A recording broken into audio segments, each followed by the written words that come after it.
Thank you so much, President Helm, Provost Ramsey, and Chairman Bruckner, for the honor of your invitation. I am thrilled to be standing here in Memorial Hall, celebrating with everyone on this glorious day. Glorious not because the weather is perfect, because it is not, but because the moment is perfect, because we will it to be.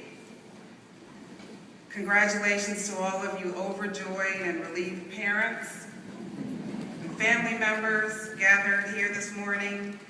And congratulations most of all to the graduating class of 2013 of Muhlenberg College, of which I am proud to be now an honorary member.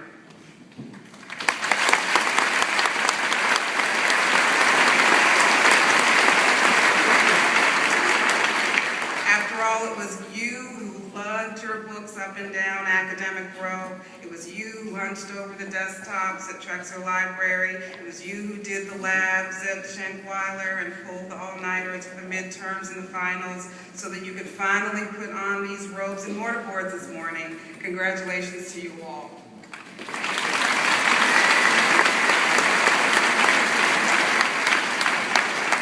Now you're going out into the world beyond the bubble. A world that is reshaping itself by the day, quickening the pace of our dreams. Just think, when you were born, think about this, when you were born, there was no Google. Imagine that. There was no Facebook. There was no Twitter. No iPhones and no Instagram and no Skype. It's hard to imagine that we could get through life without any of them, but they did not exist when you were born. The world has transformed in the time since you've just been on campus. How will you negotiate a world that is in itself a moving target? My message to you today in the lesson of my own life is following your heart no matter the obstacles and never, ever giving up. Obstacles are what I say are my specialty. For as long as you've been in school, for as long as you've been in school, and by that I mean grade school, I have been on a parallel journey with you. You didn't know it, but I was. When you were in kindergarten, I began this huge thing called a book. Here's my copy.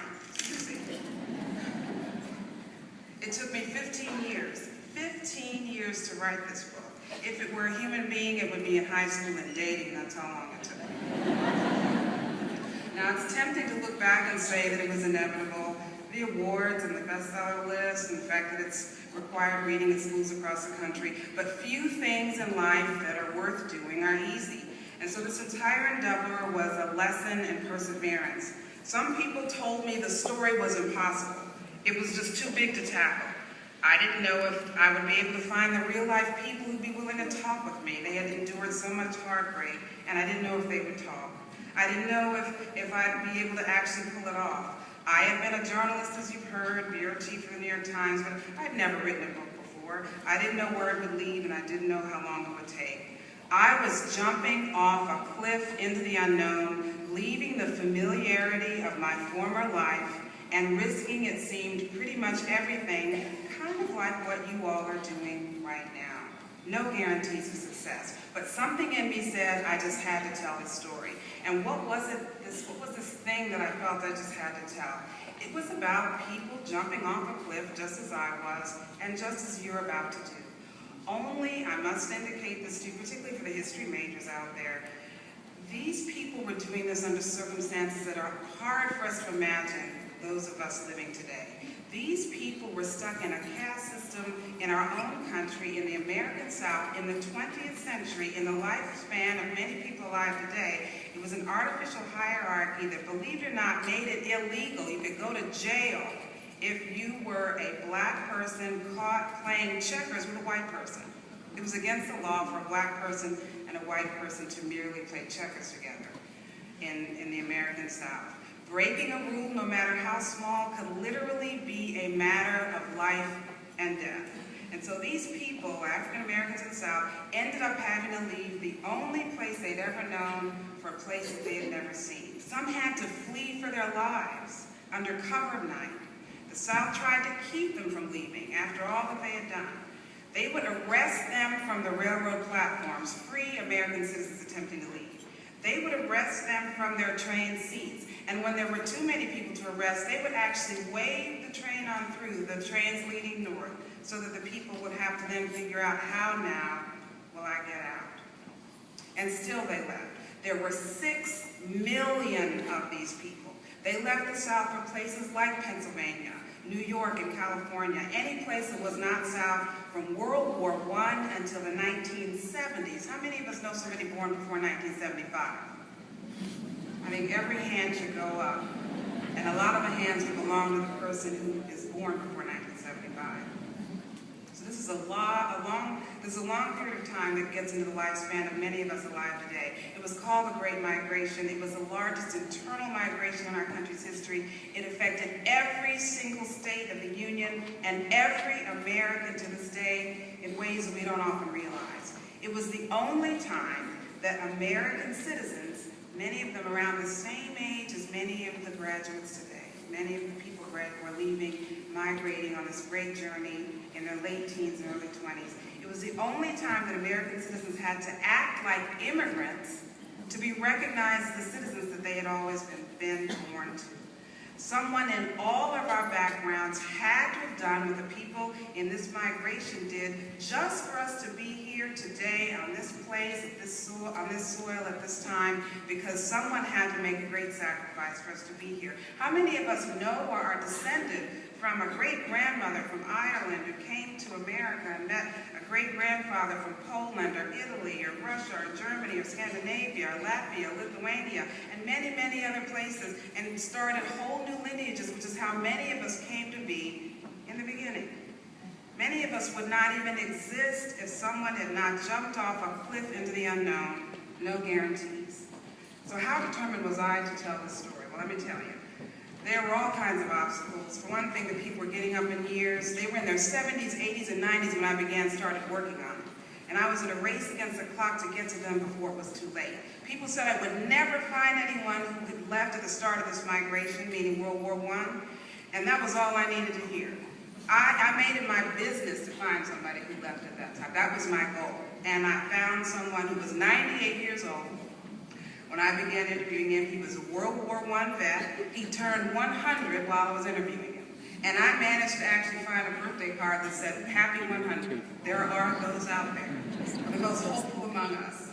I was so determined to make this story come alive that I ended up recreating the 2,000-mile journey of one of the people I was interviewing. He was a doctor who was not allowed to perform surgery in his own hometown of Monroe, Louisiana. And so he drove 3 states of the West without being able to get a room for the night, be able to stop to get a room to rest for the night. And so I rented a Buick, which is what he was driving. He said if you saw his Buick, you would have wanted it too. He said it was masterful. I had my parents with me, who had gone through this period too. And I was the only one who could do the driving because that's what this doctor had to do. He'd had to make this long journey by himself. Then we came upon the mountains and the desert, and the road got mean, and there were hairpin curves, and the road was going north and south as much as it was going west, and I was desperate from exhaustion. I fell asleep at the wheel.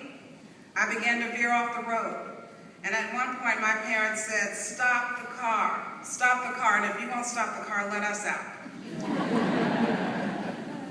And so, with the mutiny on my hands, I stopped the car. We stopped in Yuma, Arizona. We had no trouble finding a room for the night because partly as a result of the migration itself, the country had changed so very much from 1953, when this man had made this journey, and when he and millions of other Americans who happened to be African American were not permitted to merely stop for a room to rest on their journey. The trip was a reminder of what it had taken for all of us as a country to get to this point. So what are we to learn from all of this? As Americans, we are all descended from people who crossed oceans and mountains to get to where we are. Most of us would not be here, would not have become the people that we've become, had our ancestors not done what the people in this migration did. Had it not been for this migration, as with other migrations, think of the people whose names we might not even know. The novelists Toni Morrison and James Baldwin, for example. The playwrights August Wilson and Lorraine Hansberry, who wrote A Raisin in the Sun, and whose birthday is today, May 19th, 1930s, when she was born. in Chicago. Musicians like Prince and Michael Jackson, Miles Davis and John Coltrane. We would not know their names had they or their parents not taken the risk at a very young age into the unknown as part of this great migration. Whole aspects of American culture would not exist. Motown, jazz, rock and roll, hip hop would not even exist had these people not come north with their folk culture, and then it would go out to the rest of the world. The individual decisions of these people forced the South to change after centuries of repression. The single decision of one individual multiplied by millions can actually change a culture, actually change a country, actually change history. That is the power that each of us has if we can just find a way to harness it. By their actions, whether they left Italy or Germany or Mexico or Tennessee, our ancestors have left us a code of survival. They've left us the answer to many of life's questions as to what direction we should take, how we should live our lives, how to succeed. So what are they telling us? I have identified 7 things that I believe they are telling us, their story. Number 1 is to follow your heart. Remember, we are cheering for you even if you cannot see us. That's what they're saying. I love grandparents and great-grandparents and great-great-grandparents who took that great risk. Number 2, don't look to others to find heroes. Be the hero of your own narrative. Find the hero in your own family. We need a new definition of hero. We would not be where we are if there weren't heroes in our own family who did some brave thing that put us on the path to where we are now. Number 3, do not compete against others. Compete against yourself. No one can be you better than you can. You each have been given great gifts for a reason, which is why success means discovering the things you love, narrowing them down to what you do best, and giving it everything you've got. That way you are your only competition. There is no other. Number 4, the ancestors who boarded those ships and trains are saying, go for it. Don't look back and don't look left and to the right, but look straight ahead at your own road. Number 5, try to do one thing and do it well, rather than everything part of the way, which means, number 6, make the most of each moment in this precious life. They would tell us practical things, I believe, about technology. Use technology, but don't let it rule you. Put people ahead of technology. For example, don't email when you can talk to the person. Don't text when you're on a date. Don't call somebody on the cell phone when they're next room. Enjoy the moment that you're in. Look at the sunset with your own eyes after you Instagram it. Nobody's saying don't Instagram, but just look at the sunset with your own eyes after you've done so. And finally, number 7, whatever road you choose to take, out of all the things you may choose to do with your life, there is really only one thing that you absolutely must do before you leave this planet. Only one thing. You must leave this planet a better place than it was before you got here.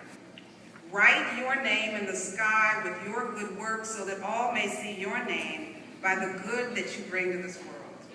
Let the world know that you were here for a reason and that the world is better for your having walked among us. And if you do this, you will be happier for it because you will have found your purpose in life. You will have fulfilled your mission on this planet. I'm told there's a beautiful tradition here at Muhlenberg that just yesterday, you graduates opened up a very special envelope that contained the hopes and dreams that you had written down for yourselves on your very first day on campus, freshman year. At candlelighting, many of you may have shaken your heads at the innocence of your 18-year-old selves.